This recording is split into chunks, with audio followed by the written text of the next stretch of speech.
please try and explain to me what you interpret by what can be unburdened by what has been. What does that mean?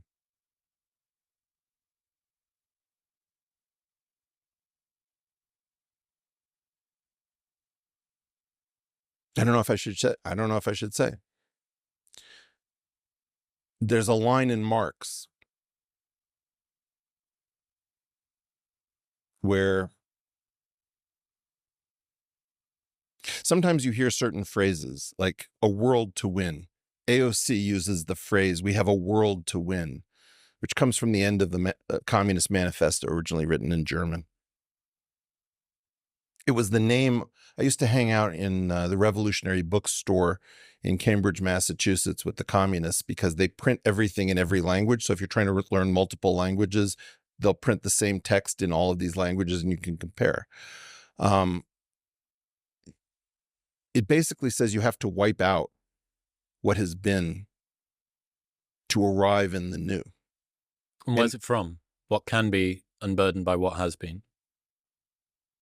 It's not a direct translation, but it occurs in Karl Marx. Now, I wasn't expecting this. I could find you the exact reference. If you think about what Mao had to do to wipe out Chinese history, what Pol Pot had to do, you're trying to wipe out memory because the memory has all of this burden. Why is it important to go after doctors and lawyers and teachers and professors?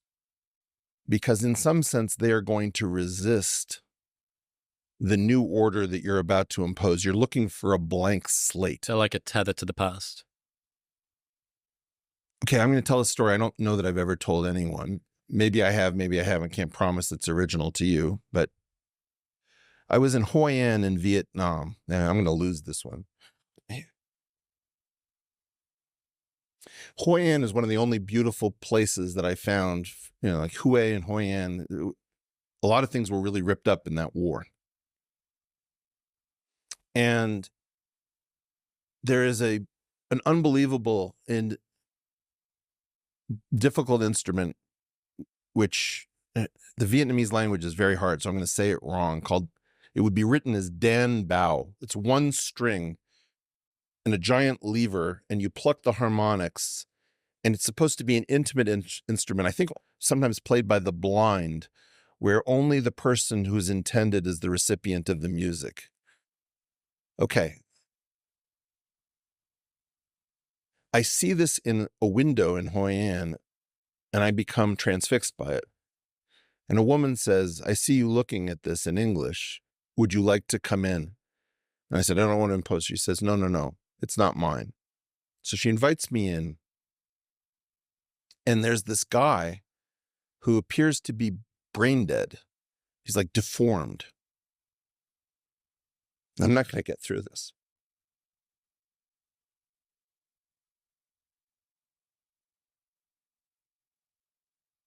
And he's speaking very haltingly, and I don't know who he is. And there's something about music, something about journalism, something about a professional. I can't really make out what's happening. I'm asking about the instrument. And this woman brings him a guitar. And this deformed man starts playing some transcript, like Chopin or some piano concerto on the guitar at some incredible level. And I can't even imagine that his body can do it.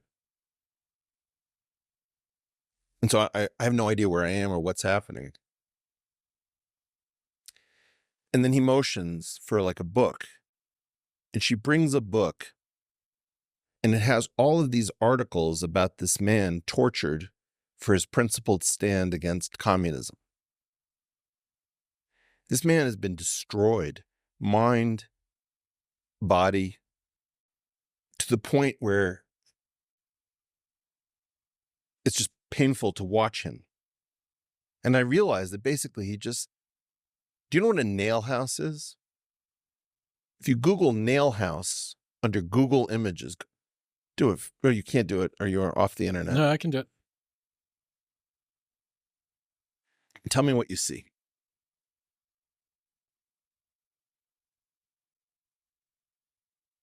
It's a tall building, an individual standalone structure in the middle of a road. There are these people who will not give up their homes when a shopping mall goes in or a road is put.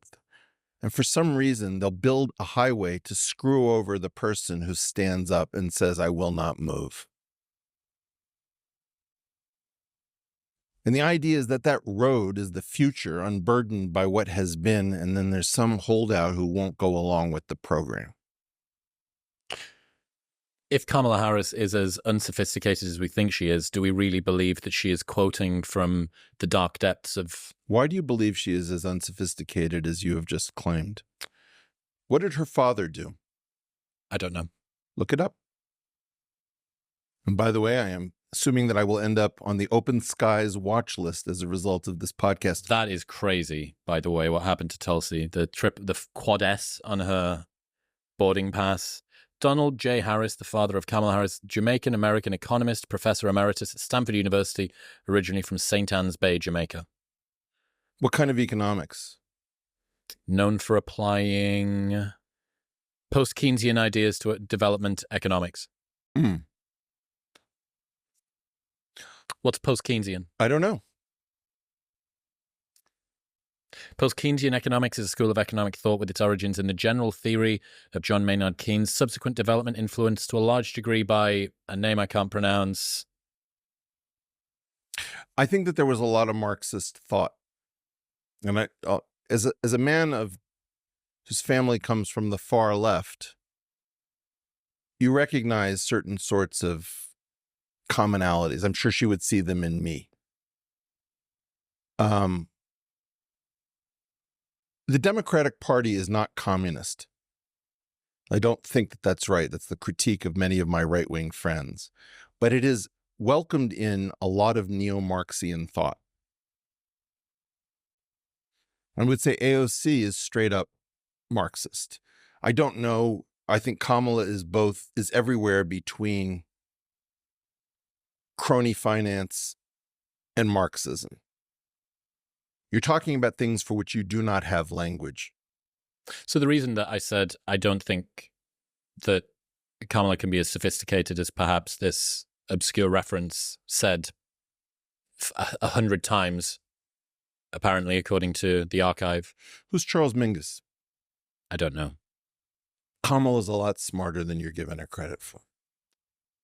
I mean, this is the your point about how many levels through it do you go. This is the first one, this is the second one, this is the third one. Yeah. But in order to be able to do the Ukraine is a country, it is a small country, Russia is a big country, they are a bigger country, this is bad, time is all around us. In order to be able to do that self-referentially, with agency, knowing what you're doing, the metacognition to be able to do that and play a role, to me seems, that's like 200 IQ stuff to be able to do that. I don't think so. I think it's 130 IQ stuff. I think you could do it better than you think. We could have a pretend, all right, I'm going to talk to you in a way you haven't heard before. Son, I'm going to school you on a few things. You can stop that silly grin and wipe it right off your face. We can sound like however we want. I could affect some sort of Oxbridge accent, or I could do Cockney. It doesn't matter. You're looking at characters. This is why I wrote the 2011 kayfabe essay, because you're looking at professional wrestling. Do you imagine that the Iron Sheik, who is the Iron Sheik? Who is Triple H? Who is the Undertaker? Do you think he actually works in a mortuary? These are characters. George W. Bush, as a debater in Texas for the governorship, was really, really smart. And suddenly he got real dumb and folksy. And do you imagine he actually says nuclear? He knows it's nuclear. I would learn to say nuclear. I could say nuclear. I got to be careful with that nuclear physics. And I can get Democrats to correct me and look like assholes every time. There's an old FDR line, which is nothing in politics happens by accident. Don't get taken in at level 1.